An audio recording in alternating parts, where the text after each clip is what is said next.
Good morning વિદ્યાર્થી મિત્રો. 10મું પ્રકરણ આપણે પૂરું કર્યું. સ્વાધ્યાયના દાખલાઓ પણ જોયા. આજે નવું જે ચેપ્ટર છે એ નવા ચેપ્ટર તરફ આપણે પ્રયાણ કરીએ. નવું ચેપ્ટર નંબર 11 કે જેમાં ટાઇટલ છે વિકિરણ અને દ્રવ્યની દ્વૈત પ્રકૃતિ. બે ચાર વખત જરા ટાઇટલ વાંચો ને ખ્યાલ આવે. વિકિરણ અને દ્રવ્ય એની દ્વૈત પ્રકૃતિ. આમાં પહેલા તો માળખું જરા સમજી લઈએ એક્ઝામ રિલેટેડ. તો એમાં 3 MCQ, કેટલા 3 MCQ છે અને 3 માર્કનો એક પ્રશ્ન છે. 3 MCQ 1 માર્ક્સના, એટલે ટોટલ ગુણભાર થાય 3 ગુણ અને 3 ગુણનો એક પ્રશ્ન, એટલે બીજા 3 માર્ક્સ, એટલે 6 ગુણનું આ ચેપ્ટર. આ 6 ગુણમાં 3 તો ટૂંકા પ્રશ્નો થઈ ગયા. એક જ પ્રશ્ન છે મોટો સબ્જેક્ટિવ, જનરલી ન્યુમેરિકલ દાખલો વધારે પૂછાય છે. તો દાખલો આપણે સારી રીતે કરવાનો. બેઝિકલી દાખલાઓનું વેટેજ વધારે છે, એટલે આ પ્રકરણમાંથી તમારે દાખલો ખાસ કરવો. પ્રકરણની શરૂઆતમાં એનું ટાઇટલ વિકિરણ અને દ્રવ્ય દ્વૈત. વિકિરણ, સૂર્યમાંથી પ્રકાશનું કિરણ આવે છે જેને આપણે વિકિરણ કહીએ છીએ. તો એ કિરણ સ્વરૂપમાં આવે છે.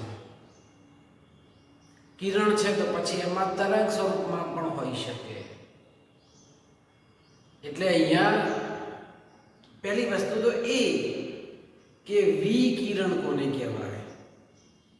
બીજો શબ્દ છે દ્રવ્ય. દ્રવ્ય એટલે કે કણ. દ્રવ્ય શેનું બનેલું છે? તો કણનું બનેલું છે.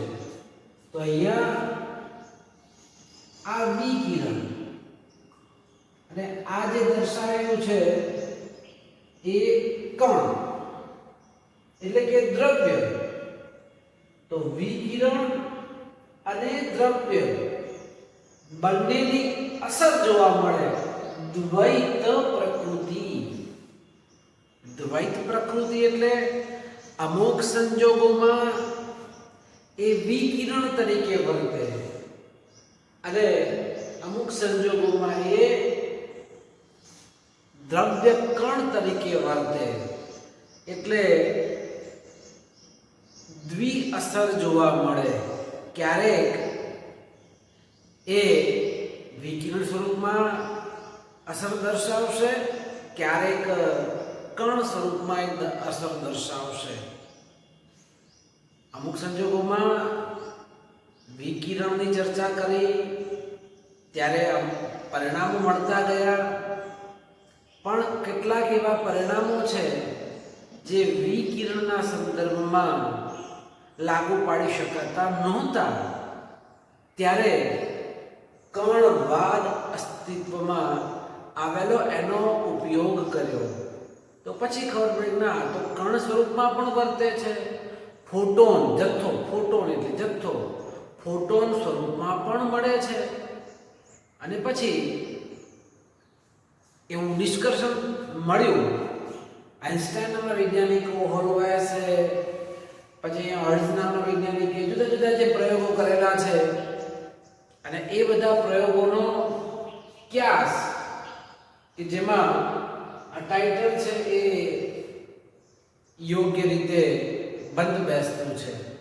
માત્ર વિકિરણ ના, માત્ર કણ કે ફોટોન ના. અમુક સંજોગોમાં વિકિરણ, અમુક સંજોગોમાં એ દ્રવ્ય કણ તરીકે વર્તે છે. માટે ચેપ્ટરનું નામ વિકિરણ અને દ્રવ્યની દ્વૈત અસર, એના વિશે આપણે જરા સમજવાનું છે. કદાચ તમને ટાઇટલમાં ખબર પડી ગઈ છે શું કહેવા માંગે છે તે. ગુણભાર તમને ખબર પડી, MCQ 3 અને 1 3 માર્ક્સનો મોટે ભાગે દાખલો તમારે તૈયાર કરવાનો. હવે અહીંયા ધાતુમાંથી ઇલેક્ટ્રોનનું ઉત્સર્જન કરવું છે. તમે જાણો છો કે ધાતુ અને અધાતુના તફાવતમાં કે ધાતુઓ ઇલેક્ટ્રોન ગુમાવે છે, જ્યારે અધાતુઓ ઇલેક્ટ્રોન સ્વીકારે છે. ઇલેક્ટ્રોન ગુમાવવો, તમે જાણો છો કે ધાતુઓ ઇલેક્ટ્રોન ગુમાવે છે અને પોતે ધન આયન બને છે. કોપર છે તો 2 ઇલેક્ટ્રોન ગુમાવે, Cu+2. સોડિયમ છે 1 ઇલેક્ટ્રોન ગુમાવે, Na+1. એલ્યુમિનિયમ 3 ઇલેક્ટ્રોન ગુમાવે, +3. Iron Fe+3. દરેક ધાતુઓ ઇલેક્ટ્રોન ગુમાવે અને ધન આયન બનાવે છે. હવે સવાલ એ થાય કે ન્યુક્લિયસનું જે બંધારણ છે અને એ ન્યુક્લિયસની બંધારણની અંદર આજુબાજુ ઓર્બિટની અંદર ઇલેક્ટ્રોન હોવાના કક્ષા પ્રમાણે અને એમાં બાહ્યતમ કક્ષામાં 1 2 અથવા 3 ઇલેક્ટ્રોન હોય તો એ ઇલેક્ટ્રોન ગુમાવવાનું વલણ ધરાવે. હવે સવાલ એ થાય કે એ ઇલેક્ટ્રોન, ચાલ ભાઈ તું વધારે છે તો મારા ઘરની બહાર નીકળી જાય, એમ જવાનો ના. મારો હક છે મારા ઘરમાં રહેવાનો. કોઈ પણ હોય, સોડિયમ છે એનો પરમાણુ ક્રમાંક 11 છે, પહેલી કક્ષામાં 2, બીજી કક્ષામાં 8, ત્રીજી કક્ષામાં 1. સોડિયમ માટે પહેલી કક્ષામાં 2 ઇલેક્ટ્રોન, બીજામાં 8, ત્રીજામાં 1. તો ભાઈ તું નીકળી જાજો, તારું કામ નથી. કે અમે તારા લીધે અમને તકલીફ પડે છે, તારા લીધે અમને તકલીફ પડે છે. 1 ઇલેક્ટ્રોન અમારે ક્યાં સાચવવો, ચાલ બીજા તો.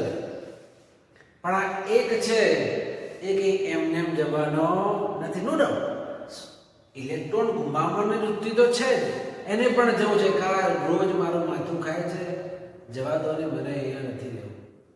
બરાબર? તો એ સંજોગમાં એક ઇલેક્ટ્રોન છે ત્યાંથી ચાલે જવાની વૃત્તિ ધરાવશે, પણ જે એમને એમ જશે નહીં. કંઈક એને ઉર્જા આપવી પડે. 2 ઇલેક્ટ્રોન હોય તો ઉર્જા વધારે આવે, 3 ઇલેક્ટ્રોન હોય તો હજુ પણ વધારે ઉર્જા આપવી પડે. તો એ સંદર્ભની અંદર અહીંયા શબ્દ છે ધાતુમાંથી ઇલેક્ટ્રોનનું ઉત્સર્જન. જે ઉર્જા આપો એનાથી છટકવાનો પ્રયત્ન કરશે, જવાનો પ્રયત્ન કરે, પણ જે લઘુત્તમ ઉર્જા તમે આપશો, ઉર્જાનું મૂલ્ય વધારતા જાઓ. હા, હવે ઉર્જા આપી તો એ ઇલેક્ટ્રોન એ કક્ષામાંથી હવે ગયો, તો એ કક્ષામાંથી ઇલેક્ટ્રોન દૂર થયો, જેને આપણે કહીએ ધાતુમાંથી ઇલેક્ટ્રોનનું ઉત્સર્જન. અને જે લઘુત્તમ ઉર્જા સાથે ઇલેક્ટ્રોન મુક્ત કરી શકાય, ઇલેક્ટ્રોન છૂટો પાડી શકાય, એને જે તે ધાતુનું વર્ક ફંક્શન કહેવામાં આવે છે. નવો શબ્દ છે. અત્યાર સુધી ધાતુનું વર્ક ફંક્શન શબ્દ નહોતો, પહેલી વખતે તમે સાંભળી રહ્યા છો. ધાતુનું વર્ક ફંક્શન અને એ ધાતુનું વર્ક ફંક્શનનો સંકેત છે phi 0.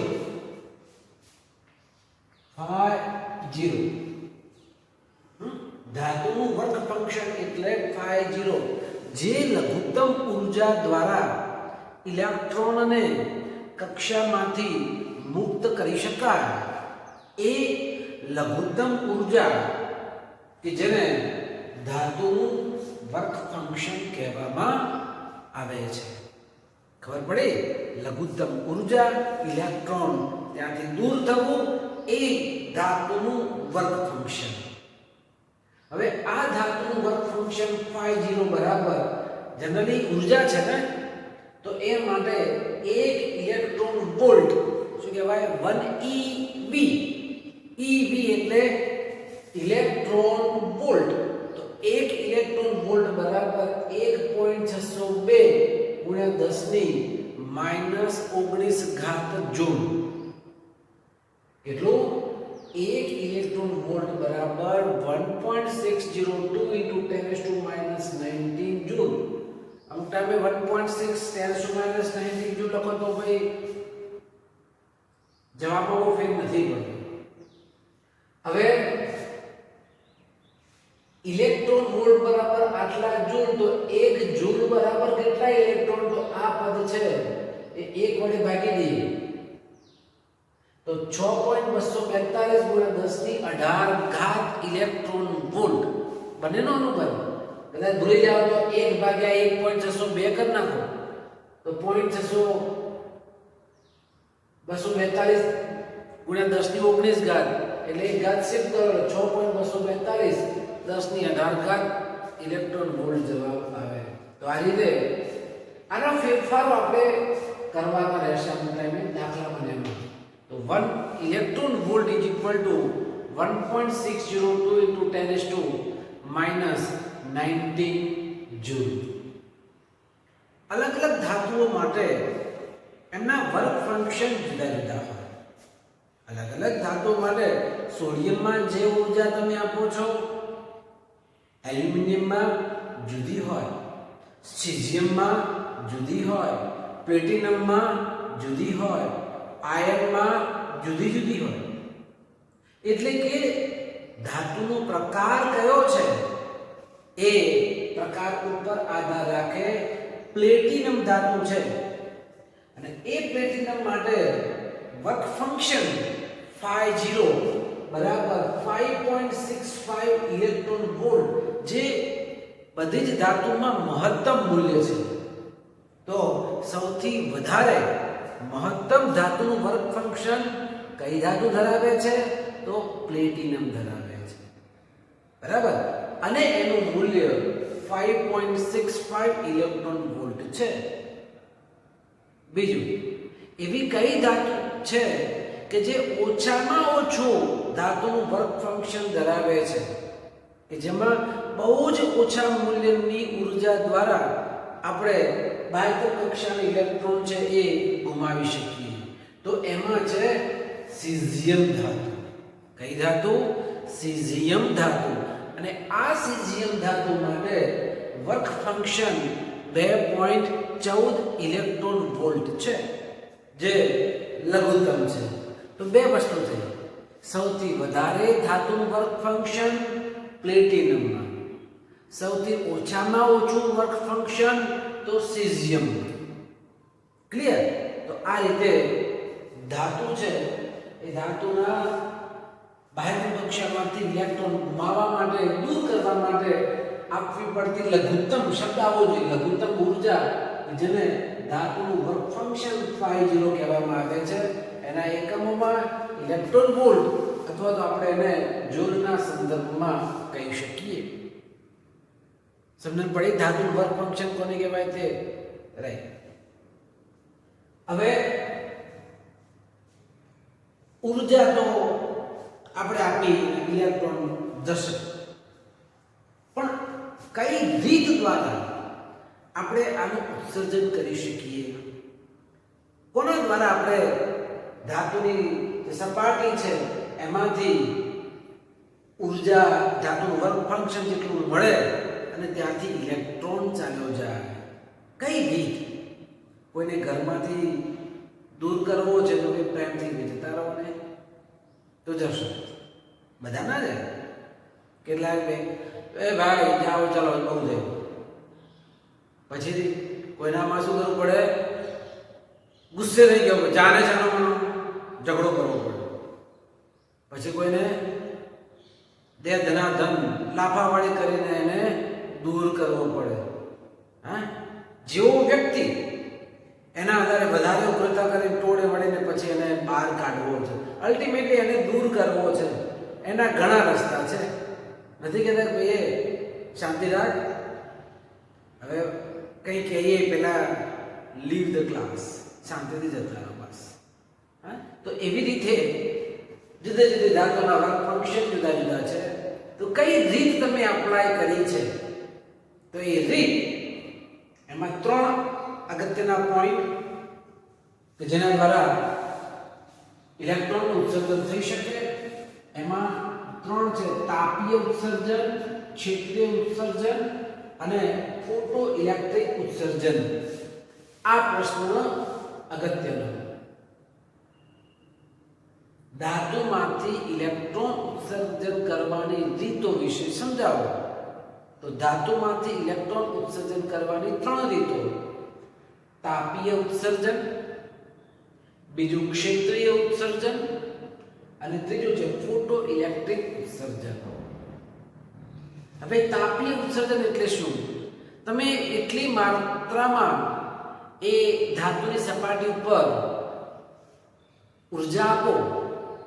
ઉર્જા આપો અને પરિણામે એમાંથી ઇલેક્ટ્રોન છટકી જાય. આ વખતે થતા ઉત્સર્જનને તાપીય ઉત્સર્જન આપણે કહીશું. તાપીય ઉત્સર્જન આપણે એને કહીશું કે જેમાં અમુક હદ સુધી તાપમાન આપશો, ઉર્જા આપશો, ઉષ્મા આપશો, ત્યાંથી એ છટકી જશે. તો એ સંદર્ભમાં ઉર્જાના લીધે ઉત્સર્જન થાય છે ઇલેક્ટ્રોનનું. એવી ઘટના એટલે તાપીય ઉત્સર્જન. બીજું ક્ષેત્રીય ઉત્સર્જન. તમે જો કે ધાતુની સ્વચ્છ કરેલી સપાટી ઉપર વિદ્યુત ક્ષેત્ર એપ્લાય કરો અને એ વિદ્યુત ક્ષેત્ર એમસીક્યુ માટે યાદ રાખવાનું 10⁸ વોલ્ટ પર મીટર ક્રમનું હોવું જોઈએ. કેટલું? એમસીક્યુ માટે કેટલાક પ્રશ્નો તમારે યાદ રાખવો પડશે. એટલે 3 એમસીક્યુ તો છે જ. તો વિદ્યુત ક્ષેત્ર 10⁸ વોલ્ટ પર મીટર જો આપવામાં આવે તો ઇલેક્ટ્રોન છે એ ઇલેક્ટ્રોન ઉત્સર્જન થશે. તો એ વખતે એને ક્ષેત્રીય ઉત્સર્જન કહેવામાં આવે છે. તો ક્ષેત્રીય ઉત્સર્જન એટલે આપણે શું આપવાનું? વિદ્યુત ક્ષેત્ર એપ્લાય કરવાનું. તો વિદ્યુત ક્ષેત્ર વધારતા જાઓ એ 10⁸ વોલ્ટ પર મીટર ક્રમનું થશે. પછી ઇલેક્ટ્રોન છે એ ઇલેક્ટ્રોન ઉત્સર્જન થશે. તો હાજરી કોની છે? વિદ્યુત ક્ષેત્રની હાજરી છે. અને એ રીતે મળતા ઉત્સર્જનને ક્ષેત્રીય ઉત્સર્જન કહેવામાં આવે છે. એના પછી ત્રીજો પ્રકાર છે ફોટો ઇલેક્ટ્રિક ઉત્સર્જન. ફોટો ઇલેક્ટ્રિક ઉત્સર્જન કે જેમાં ફોટોન, એક કણ, એક જથ્થો પ્રકાશ છે એ ફોટોન સ્વરૂપમાં આવે છે. ધાતુની સ્વચ્છ કરેલી સપાટી ઉપરથી તમે આ ફોટોન એના ઉપર એપ્લાય કરો અને એમાંથી ઇલેક્ટ્રોનનું જો ઉત્સર્જન થતું હોય કે એને ફોટો ઇલેક્ટ્રિક ઉત્સર્જન કહેવામાં આવે છે. કોઈ ચોક્કસ આવૃત્તિ સાથે ઉત્સર્જન થતું હોય, બરાબર, અને એ લઘુત્તમ આવૃત્તિ મળે એના માટે શબ્દ છે થ્રેશોલ્ડ આવૃત્તિ.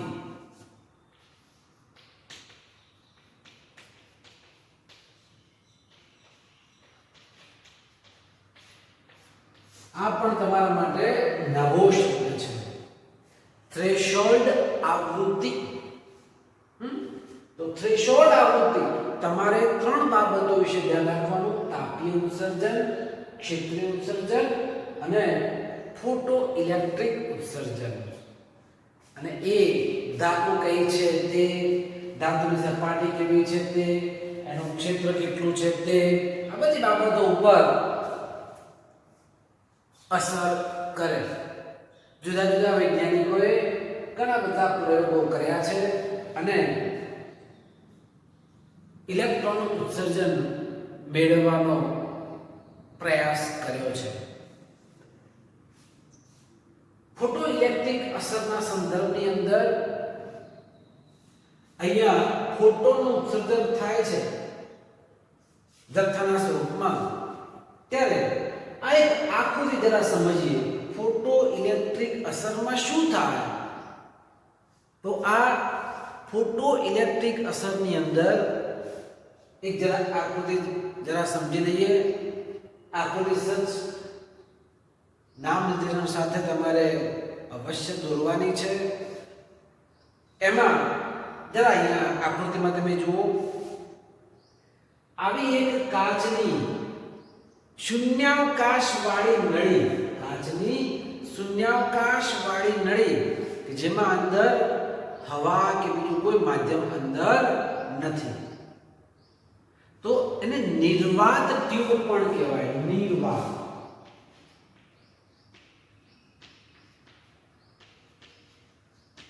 અમુક ટાઈમે નિર્વાત શબ્દ છે.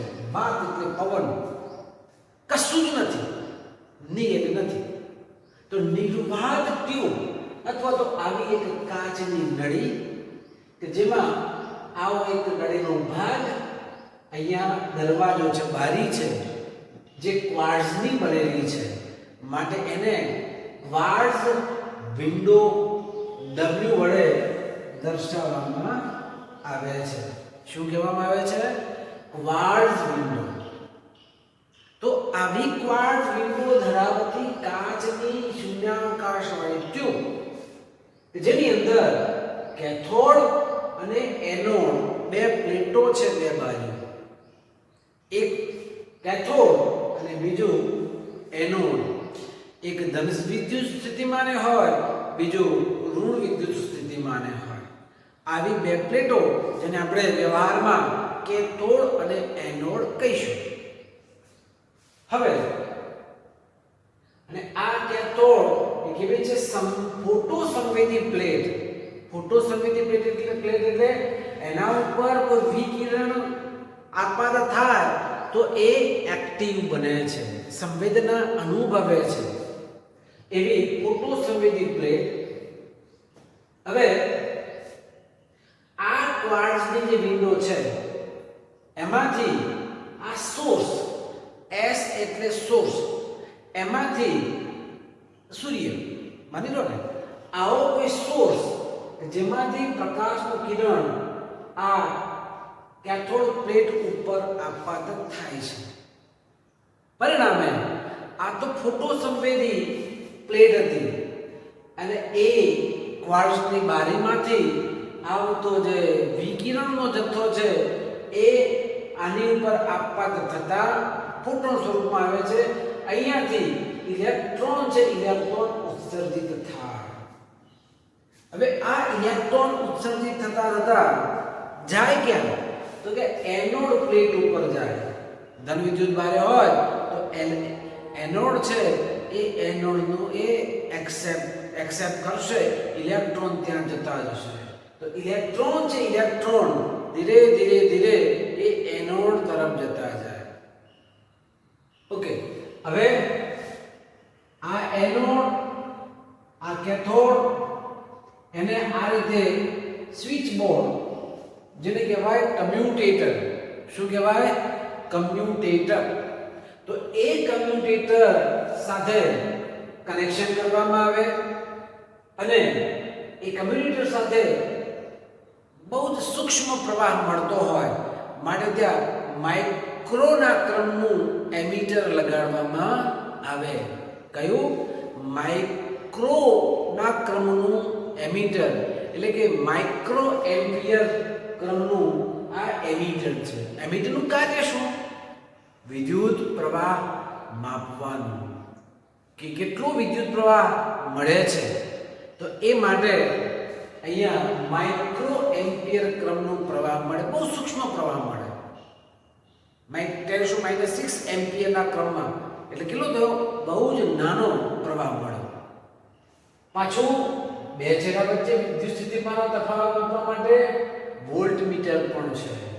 અને આપણે જાણીએ છીએ કે એમીટર જે પ્રવાહ માપે છે એને શ્રેણીમાં જોડવામાં આવે, જ્યારે વોલ્ટમીટર એ સ્થિતિમાનનો તફાવત માપે છે માટે એને સમાંતર જોડવામાં આવે. ખબર છે ને? તો ઓહમના નિયમમાં ભણી ગયા છે આપણે. એમીટર શ્રેણીમાં હોય, વોલ્ટમીટર એ સમાંતરમાં હોય. અને આથી આ એમીટર છે પણ બહુ સૂક્ષ્મ પ્રવાહ માપે છે માટે માઇક્રો એમીટર. આ વોલ્ટમીટર આ રિયોસેટિવ રચના છે. અહીંયા પ્લસ અને માઇનસ બેટરી લગાડેલી છે. તો આ સંદર્ભની અંદર અહીંયા ઇલેક્ટ્રોન છે, ઇલેક્ટ્રોન સ્થાનાંતરિત થતા જશે અને એના કારણે જે પ્રવાહ મળે આ ફોટોન સ્વરૂપમાં આવશે, ઇલેક્ટ્રોનનું ઉત્સર્જન થશે. એના કારણે આ માઇક્રો એમીટરનો જે કાંટો છે એ આમ કોણાવર્તન દર્શાવે. કોણાવર્તન દર્શાવે એનો મતલબ એ થાય કે વિદ્યુત પ્રવાહનું વહન થયું. વિદ્યુત પ્રવાહનું વહન થયું. તો વિદ્યુત પ્રવાહનું વહન થવા માટે જવાબદાર કોણ? તો આ વિકિરણ. અને એ વિકિરણ લીધે ઇલેક્ટ્રોનનું ઉત્સર્જન. અને આપણે જાણીએ છીએ ગતિમાન ઇલેક્ટ્રોનની અસર એટલે જ વિદ્યુત પ્રવાહ. બરાબર? તો એ સંદર્ભમાં અહીંયા પ્રવાહ કેટલો છે એ પ્રવાહ માપી શકીએ છીએ. ખ્યાલ આવ્યો? તો આવી રીતે એને આપણે ફોટો ઇલેક્ટ્રિક અસર કહેવામાં આવે છે. અને જે પ્રવાહ મળે એને ફોટો પ્રવાહ કહેવામાં આવે છે. શું કહેવામાં આવે છે? ફોટો પ્રવાહ. તો હવે આ ફોટો પ્રવાહ કોના ઉપર આધાર રાખે? તો જેટલો ઇલેક્ટ્રોનનો જથ્થો વધારે, એટલો ફોટો પ્રવાહ કેવો મળે? વધારે મળે. બરાબર ને? જેટલા વધારે ઇલેક્ટ્રોન ઉત્સર્જન આપણે તો કરી શકતા હોઈએ તો એટલો ફોટો પ્રવાહ વધારે મળે. આ એમીટરનો કાંટો છે વધારે મૂવ કરે. તો આ સંદર્ભમાં તમે જુઓ, એ મેં લખેલું છે કે ફોટો પ્રવાહ એટલે 1 સેકન્ડમાં ઉત્સર્જાતા ફોટો ઇલેક્ટ્રોનની સંખ્યાના સમપ્રમાણમાં હોય છે. બરાબર? જેટલી સંખ્યા વધારે એટલો ફોટો પ્રવાહ વધારે. હવે સવાલ એ થાય, તો આ ફોટો ઇલેક્ટ્રોન એ કોના ઉપર આધાર રાખે? મારે તો ફોટો પ્રવાહ વધારે જોઈએ છે. તો ફોટો પ્રવાહ વધારે જોઈતો હોય તો શું જોઈએ? ઇલેક્ટ્રોનનું ઉત્સર્જન વધારે કરવાનું. હવે સવાલ એ થાય, તો ઇલેક્ટ્રોનનું ઉત્સર્જન વધારે કઈ રીતે કરી શકાય? તો એના માટે જે આપાત પ્રકાશ છે એની તીવ્રતા વધારવી પડે. જેટલી તીવ્રતા વધારે એટલા ફોટો ઇલેક્ટ્રોનનું ઉત્સર્જન વધારે, એટલો ફોટો પ્રવાહ આપણને વધુ ને વધુ મળે. આથી ઉત્સર્જિત ઇલેક્ટ્રોનની સંખ્યા ચલે છે આપાત પ્રકાશની તીવ્રતા I. આપાત પ્રકાશની તીવ્રતા I જેટલી વધારે એટલો ઉત્સર્જિત ફોટો ઇલેક્ટ્રોનની સંખ્યા વધારે મળે. અને એ સંદર્ભમાં અહીંયા ફોટો પ્રવાહ આપણને વધારે મળે. તો તમે આકૃતિ તમે સમજી ચૂક્યા હશો. આવી નિરુપાત શૂન્યાવકાશિત એક કાચની ટ્યુબ, ક્વાર્ટઝની વિન્ડો, પ્રકાશ વિકિરણ સ્વરૂપમાં આવે છે, કેથોડ ઉપર પડે છે અને એ વિકિરણના કારણે ઇલેક્ટ્રોનનું ઉત્સર્જન થાય છે. આ ઉત્સર્જિત ઇલેક્ટ્રોન છે એ એનોડ તરફ જશે અને એ એનોડ તરફ જતા જે પ્રવાહનું નિર્માણ થાય જેને ફોટો પ્રવાહ કહેવામાં આવે છે. આ ફોટો પ્રવાહ છે એ ખૂબ જ સૂક્ષ્મ હોય, માઇક્રો એમ્પિયરના ક્રમમાં હોય માટે ત્યાં શ્રેણીમાં માઇક્રો એમીટર લગાડેલું છે. તો હવે આ ફોટો પ્રવાહ છે એ અહીંયા આપાત પ્રકાશની તીવ્રતા આઈ ઉપર આધાર રાખે છે. જેટલી તીવ્રતા વધારે એટલો ફોટો પ્રવાહ આપણને વધારે મળે. વિદ્યાર્થી મિત્રો, અહીંયા એક આલેખ પણ દોરેલો છે, તમે જુઓ. પ્રકાશની તીવ્રતા વિરુદ્ધ ફોટો ઇલેક્ટ્રિક પ્રવાહ જેટલી તીવ્રતા વધતી જશે એમ ફોટો ઇલેક્ટ્રિક પ્રવાહનું મૂલ્ય પણ કેવું થતું જાય? વધતું જાય. તો x એક્સિસ ઉપર પ્રકાશની તીવ્રતા I છે, જ્યારે અહીંયા ફોટો ઇલેક્ટ્રિક પ્રવાહ માઇક્રો એમ્પિયર ક્રમનો હોય તો જેમ આ સુરેખ આલેખ છે, પ્રકાશની તીવ્રતા જેમ વધે એમ ફોટો ઇલેક્ટ્રિક પ્રવાહનું મૂલ્ય પણ વધે છે. તો આ રીતે આપણે આ ચેપ્ટરની અંદર શરૂઆતમાં આટલી માહિતી જોઈ. એમાં જે 3 બાબતો આપણે જે જોવાની હતી, કઈ રીતે ધાતુમાંથી ઇલેક્ટ્રોનનું ઉત્સર્જન થાય છે, તાપીય ઉત્સર્જન, ક્ષેત્રીય ઉત્સર્જન, ફોટો ઇલેક્ટ્રિક ઉત્સર્જન. એના પછી હર્ટ્ઝ નામના વૈજ્ઞાનિકે ફોટો ઇલેક્ટ્રિક અસર સમજાવતો જે પ્રયોગ જે કર્યો છે, એના પછી હોલબાશ અને લેનાર્ડ નામના વૈજ્ઞાનિકો પણ અહીંયા પ્રયોગો કર્યા જુદા જુદા. જ્યારે ઉત્સર્જક પ્લેટ પર અલ્ટ્રાવાયોલેટ પ્રકાશ આપાત કરીએ ત્યારે આપાત પ્રકાશની લઘુત્તમ આવૃત્તિ, જેના માટે શબ્દ છે થ્રેશોલ્ડ આવૃત્તિ, બરાબર, અને થ્રેશોલ્ડ આવૃત્તિ કરતાં ઓછી હોય તો ઇલેક્ટ્રોન ઉત્સર્જન થતો નથી. હે ને? કેટલા આવૃત્તિનો પ્રકાશ હોવો જોઈએ? કે લઘુત્તમ આવૃત્તિ તો હોવું જોઈએ ને. તો લઘુત્તમ આવૃત્તિ વાળું જે પ્રકાશ છે એ આપાત કરવામાં આવે એ લઘુત્તમ આવૃત્તિ એટલે જ થ્રેશોલ્ડ આવૃત્તિ. ઝિંક, કેડમિયમ, મેગ્નેશિયમ જેવી ધાતુઓ માટે ટૂંકી અલ્ટ્રાવાયોલેટ પ્રકાશને કારણે ફોટો ઇલેક્ટ્રિક અસર મળે. એમસીક્યુ માટે યાદ રાખવાનું, lithium, sodium, potassium, caesium, rubidium જેવી આલ્કલી ધાતુઓ માટે દ્રશ્ય પ્રકાશ આપણે જોઈએ છે, તો દ્રશ્ય પ્રકાશ હોય તો પણ ફોટો ઇલેક્ટ્રિક અસર આપણને જોવા મળે. અને એ સંદર્ભમાં પછી ધીમે ધીમે જ્યારે ઇલેક્ટ્રોનિક શોધ થઈ ત્યારે આખી જે ઘટના છે એને આપણે ફોટો ઇલેક્ટ્રિક અસર એવું નામ આપ્યું. બરાબર. અહીંયા ફોટો ઇલેક્ટ્રિક ઘટનાના સંદર્ભમાં આપણે આટલી માહિતી મેળવી. હવે પછીના લેક્ચરમાં આનાથી આગળ આલેખો છે એના વિશે આપણે ચોક્કસ સમજવા પ્રયત્ન કરીશું. પણ એ વખતે આ જે આકૃતિ છે એ આકૃતિનો અનુબંધ જ લેવાનો થશે, જેનો આપણે એ વખતે ઉપયોગ કરીશું. ખ્યાલ આવી ગયો વિદ્યાર્થી મિત્રો? પ્રકરણનું નામ કયું છે? વિકિરણ અને દ્રવ્યની દ્વૈત પ્રકૃતિ. હાલ આ બધું જે ભણ્યા એ વિકિરણના સંદર્ભમાં ભણીએ છીએ, પણ આગળ ઉપર એવું જોવામાં આવશે અરે વિકિરણ તો કરતા હતા પણ આગળ તો પરિણામ મળતા નથી, તો ચૂપ થઈ જવાનું. તો શું કરવાનું? તો હવે આપણે કામ વિકિરણથી ન ચાલે, આપણે એને જથ્થો એટલે કે એને કણ તરીકે સ્વીકારશો તો જ આ તો સાચું પડે. એની વિગતે ચર્ચાઓ ફરી ક્યારેક નેક્સ્ટ લેક્ચરમાં આપણે ધીમે ધીમે કરતા જઈશું. પણ અહીંયા બંને જે અસરો છે વિકિરણ અને દ્રવ્ય એનો અનુબંધ આપણે બાંધીને આગળ વધીશું. જય હિન્દ, જય ભારત, વંદે માતરમ. ખૂબ ખૂબ આભાર ડિયર સ્ટુડન્ટ્સ.